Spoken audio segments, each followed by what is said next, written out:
Oh no, what just happened? Oh darn. Oh no.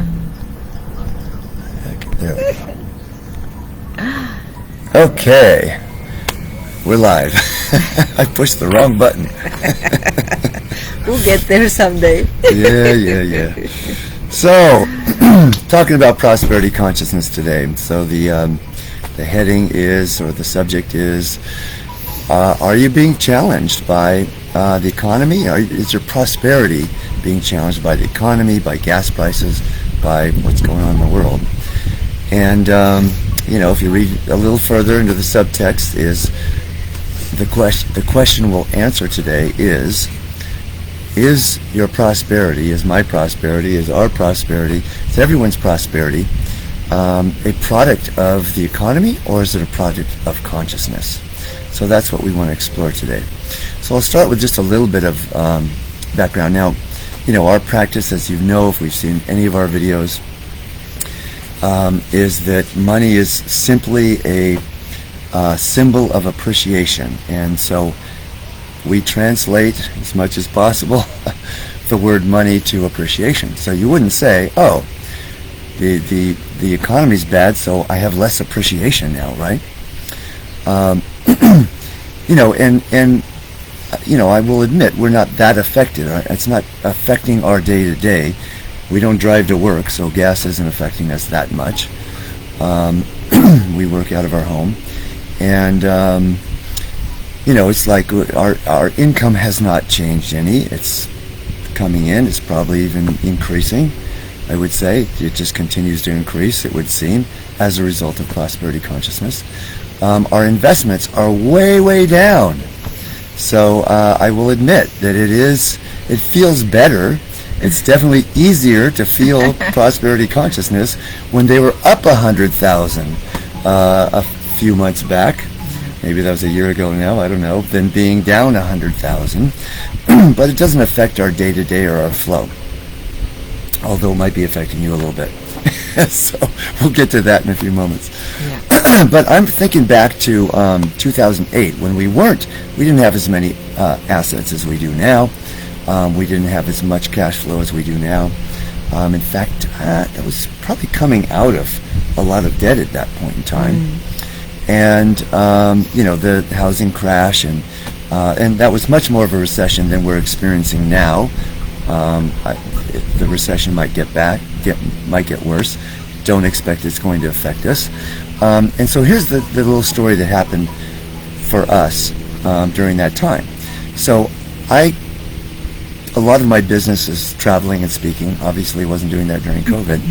And then in 2008, I just absolutely knew this economy isn't going to affect us because we have prosperity consciousness. And I even remember doing a lecture and saying, if the newspapers came out tomorrow and said, recession over, it would be over because people would start spending money and say, oh, it's okay now. And we know that what boosts a good economy is when people spend money. It's not a result of shortage. It's a result of how much we spend. The more we put out there, the more it comes back. That's basic, law of attraction. What's the other term for that? Law of compensation. Anyway, I forget the term. So then an interesting thing happened. A lot of the Centers for Spiritual Living, where I do most of my speaking, started canceling my speaking gigs, saying we can't afford to have you. And the really odd thing about that is Centers for Spiritual Living, Science of Mind, teach prosperity consciousness. So that was interesting to me. Number two, whenever I would go to places, and most of these places had had me before, I do a workshop, and we do a split with a workshop, and they pay me a speaking fee and sometimes travel expenses. But centers would always, as a result of the workshop split, make more money than they would pay me. Right. So how could they not afford to have me? It didn't make any sense. But people were in fear, right? Not all Centers for Spiritual Living, but some of them that canceled the gigs. So so then, that's where my clients at that time tend to come to. That's where, I get payment for those gigs, and And so then I started to think, wow, maybe this is affecting me. Maybe it's not a matter of just of my consciousness. These outside situations are having an effect. And then I cancel, and just came back to my understanding that no, it just means I have to do things differently. And that's the secret. When one has prosperity consciousness, you'll just find another way. Just repurpose. Do things differently. I don't even remember now what we did differently, but I know that ended up being one of our most prosperous years up to that point. The other thing, and you can help me with this, because just thinking about this, I thought about your brother. Oh, yes. Who, doesn't have a college education. He's a great guy. Was a foreman for huge building projects, right? Mm-hmm. And made really good money doing that. And then I don't know why he's not in that anymore. Maybe, who knows? But what I've noticed is he will find a way to bring income in no matter what. Maybe you could share some light on some of the things he's done. Let's see. Big items like refrigerators. He would buy refrigerators and freezers. During COVID, people wanted to hog things and save things and store things. Right. So he would go out of his way to get them, clean them, fix them, whatever he needed to do, and then resell it for 3 times as much. Right. Nowadays, he decided to get a dog, and he's had puppies, and so he's going to... Second litter, right? He's going to sell these puppies, and these puppies are selling for $1,200, $1,500 a piece. That's just, he just finds ways to do it. And before that, he was selling cars. Buying and selling cars. Whatever he thinks he could make a lot of money on. Previous to all those things, he got into the moving business, right? Yes. Yeah. Got tired of that, I guess, but he was making good money at that. Yeah. There's always a way to make money if you are willing to put in the work. Right. Mm-hmm. And and so one way to look at another way I look at it is, in one of my books, The Purpose Guide, which hasn't been published yet, but it will be, but I talk about it in my bestseller, The Magic of the Soul. Is when the economy goes down, there's an opportunity to get creative, right? And for people to dig deep and say, okay, well, my corporate job isn't working because it costs more money to get to work, but they're not paying me more money, or other things. So what do I have inside me that I have to offer to the world that doesn't depend on someone else hiring me, right? Mm-hmm. So I'm not saying quit your corporate job if that's working out for you, but if it's not enough money, what can you do on the side? What's something creative? Yes. There's so many opportunities in this economy. I'm thinking back to my first teacher who said, this was back in 1980 or earlier, and he said, as we move into this new age, I am a new ager and a new thoughter, in this new age, we're going to shift from a manufacturing economy to manufacturing-based economy to a service-based economy. Is that not happening? Yes. I mean, this was before jobs were being shipped overseas, right? Yes. So it was a very accurate prediction. And so the beauty of that is, there's so much about this that is right. Because now, third world countries are now doing those jobs, and their economy is building, right? Mm-hmm. And we're in a position now where not a lot of people need those jobs as much because there's so many opportunities to serve in so many different ways.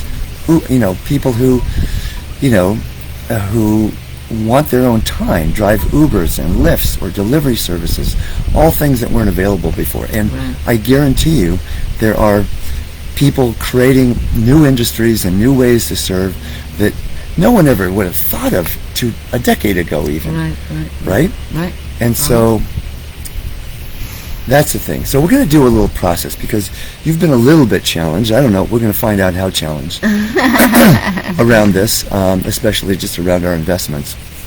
So we're going to do the pivoting process, which I've demonstrated a few times. And we'll find out what your percentage is on the percentage of time you're focused on what you want compared to what you don't want. So that's the basic system. The word pivoting comes from the Hicks material, the Abraham teachings. My take on it is this, that we are using our emotions as a biofeedback device to assess where our consciousness is in specific areas of our life. Okay?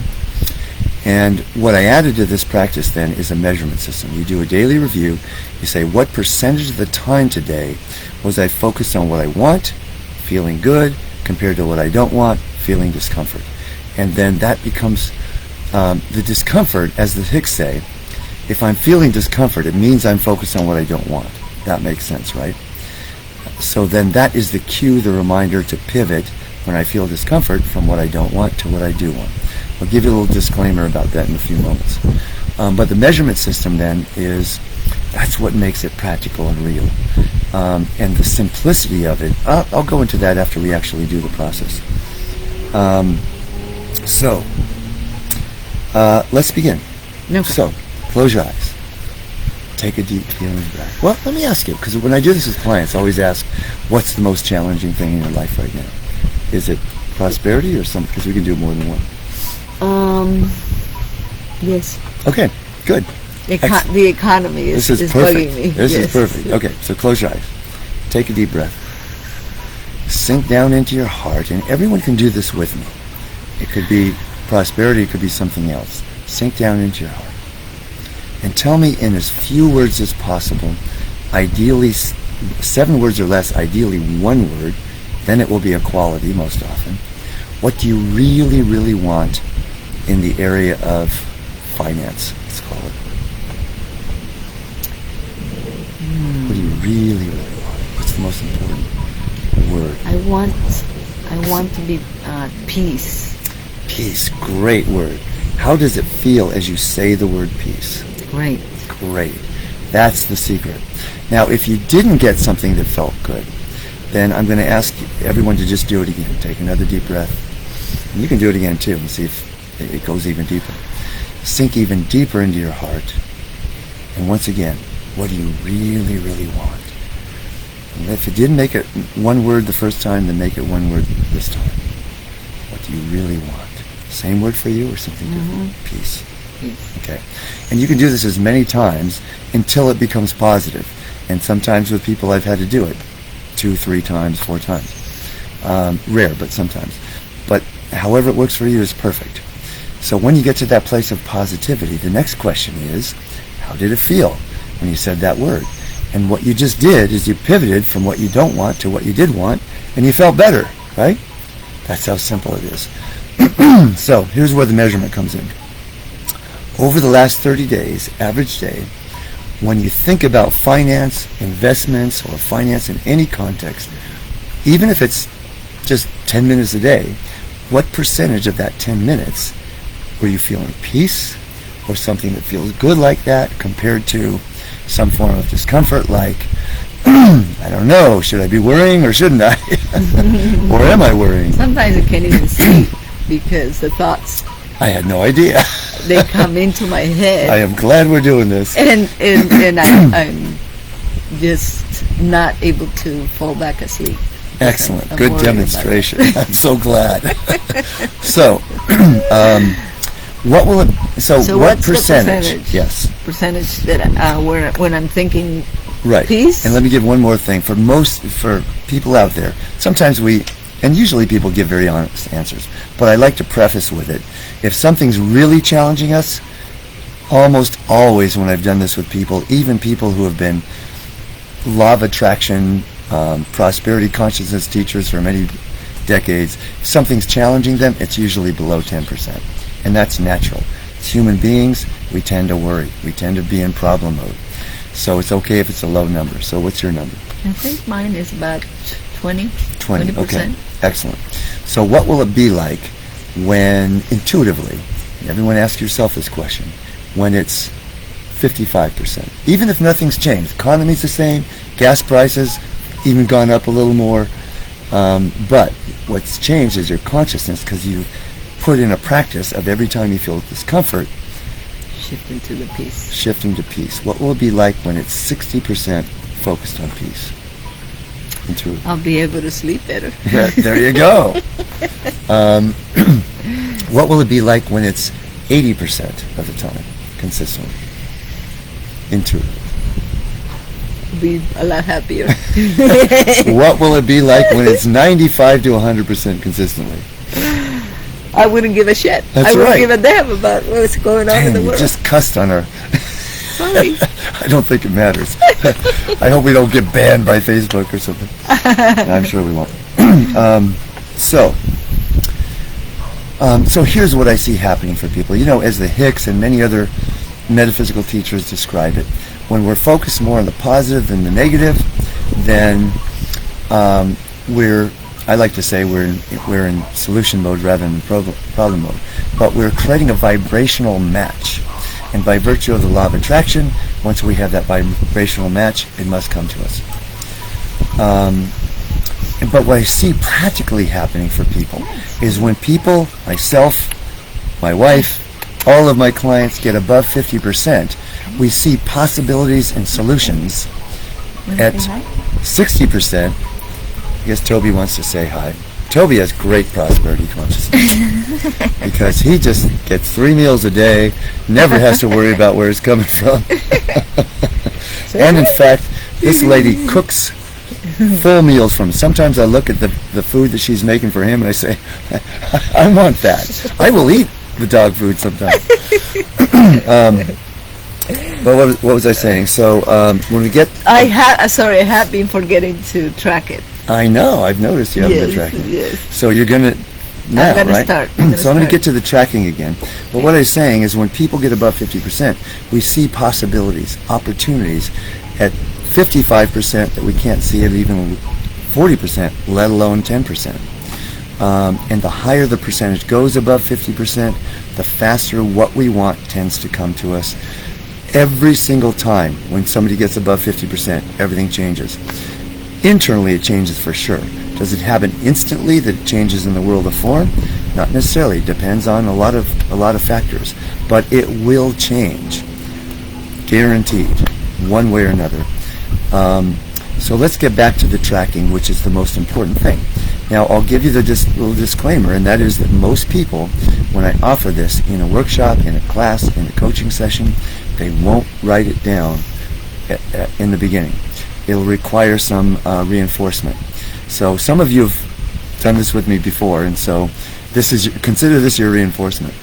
But I have a theory about it. The reason I think It's too simple? It's too simple. How could it takes 30 seconds a night to simply write down a number.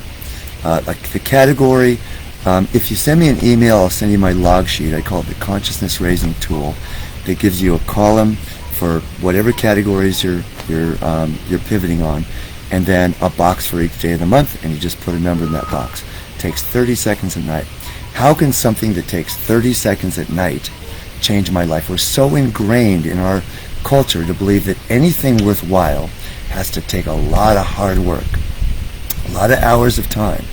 And my experience is the exact opposite. The simpler the practice is, the more effective it is. And so the more likely you're going to do it and continue to do it.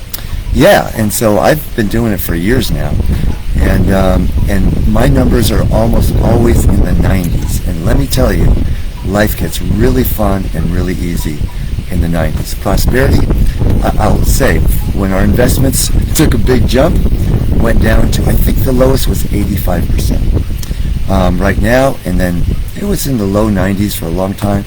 Right now it's at 97%, even though nothing's changed. But it's changed internally, which gives me peace, which gives me confidence, which gives me, I know that the investments, what goes up must come down, what goes down must come up. I know. We're diversified, so, we've got that going for us. But I'm telling you, if everything got wiped out, it would take me a minute, a few minutes, a few days, maybe a week to get back to peace. But I know that I would. I'm going to tell you a quick story about, let's see, before I go there. So I want to really emphasize again the simplicity of this. And the simplicity is this. that by virtue of being a human being who wants to grow, you're not going to want to write down 20% too many days in a row. So it's the writing it down that creates the awareness. You know, when I've done this with, you know, metaphysical teachers, and they say, oh my God, I know these principles backwards and forwards, but I was not aware of where my consciousness was in this specific area that's challenging me right now. And so that it's the numbers that create the awareness. And by the way, there's some people that don't like numbers, right? There's a few different ways you can do it. If you don't like percentage, you can do it a scale of 1 to 10. A color spectrum. Red being the lowest, violet being the highest. Today, what color range were you in, right? So if you're less mathematical and more artistic, that could work for you. So writing it down every day is the most important thing. So a friend of mine, back years and years ago, she said this to me, and she and her husband at the time were millionaires and made all of their money from fun projects. And she said this to me, and he was like the visionary of the business, she was the practical manager of the business. And she said, if I were to be lifted out of my life, helicoptered out, dropped in a third world country where I didn't know the language, didn't have any way of getting back to my life, I know that within weeks, if not months, I would be back to the same station in life, back to the same level of abundance. That is prosperity consciousnness. When you have that consciousness, like your brother, doesn't matter what happens, he's going to find a way. That's right. Gosh, I mean, every challenge is an opportunity for greater creativity. But if we're in the 10, 30, 40, 30, 20, 10% range, we're not going to be open to possibilities because we're worrying. We're spending all our energy and creative energy on worrying. I like to say, you know, below 50% we're in problem mode, above 50% we're in solution mode. The other thing I want to say to this, I always offer this disclaimer that any spiritual practice like this, we have to be careful we're not doing a spiritual bypass.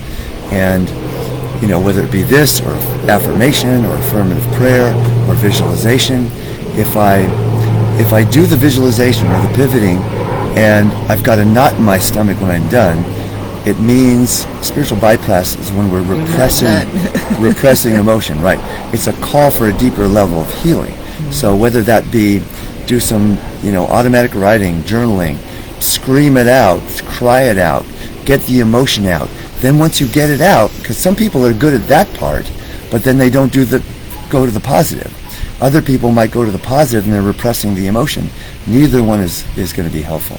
So if you've got a knot in your gut, get the emotion out, then do the pivot, right?